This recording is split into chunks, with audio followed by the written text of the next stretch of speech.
मान्यवर मुख्यमंत्री नीति आदर्श अनुप्राणित होई बीजेडी रे मिसिले भद्रक जिलार हजार हजार मुस्लिम संप्रदाय भाई और भौणी। एही मिश्रण पर्व में सांसद देवाशीष सामंतराय, डॉक्टर सस्मित पात्र, श्रीमती मंजुलता मंडल, पूर्वतन मंत्री तथा बिजु जनता दलर वरिष्ठ नेता भंडारी पोखरी विधायक प्रफुल्ल सामल और संजय दास वर्मा मंच में उपस्थित रही नुआकरी दल में सामिल होइतिबा युव और महिला दलीय उत्तरीय एवं पुष्पगुच्छ दे स्वागत करथिले। खाली सेतिक नुहे, मुख्यमंत्री विकास वार्ता और धर्म निरपेक्षर आउ एक ज्वलंत उदाहरण साजिला भद्रक।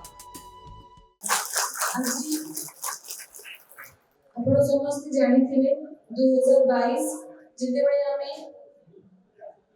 पौरपालिका इलेक्शन रे लढी इंडिपेंडेंटली तार कारण भी आपण समस्त जानि छथि, किंतु सेतेबेले आपण आमे केबे भी बीजेडी दल को विरोध करू नथिलु कि नवीन पटनायक को केबे आमे विरोध करू नथिलु। सेतेबेले आपण प्रत्येक बैनर रे बिजू बाबू को फोटो आमे रखिथिलु, काहेकि से हम समस्त आदर्श थिले एवं आज मध्ये अछंती।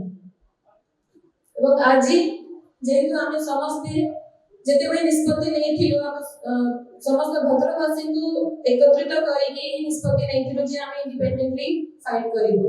एवं आज मध्ये जेतेबेले आमे बिजु जनता दल रे पुणी थरे बसुछु, सेतेबेले आमे समस्त को डाकी कि तांकर परामर्श नै कि आमे आज एठी उपस्थित अछु, समस्त भी हमर एकत्रित अछु, एकमत नै कि आमे पुणी थरे बिजु जनता दल रे मिसुछु। एवं एही दल रे मिसिया पई हमरा मूल लक्ष्य हैला जे हम समस्त प्रिय श्री नवीन पटनायक सर से समस्त को पई आदर्श एवं ओडिसा पई से नंबर 1 तो अछंती, किंतु हम समस्त को पई भी नंबर 1 तांकर कार्यकलाप तांकर जो चिंताधारा एवं ओडिसा को आगो को नव पई से जत्ती की काम करछंती सेटा हम पई बहुत किछि। एवं सेही तांकर हाथ मुठा को टाणा करे पई आमे समस्त पुणी थरे तांको षष्ठ थर मुख्यमंत्री करे पई से केवल हमर मुख्यमंत्री नोंती से जने सेक्युलर लीडर एवं ओडिसा रे सांप्रदायिक शक्ति को परास्त करे पई आमे समस्त पुणी थरे एकत्रित हेकी आगो बढ़िबा। ब्यूरो रिपोर्ट, रियो न्यूज।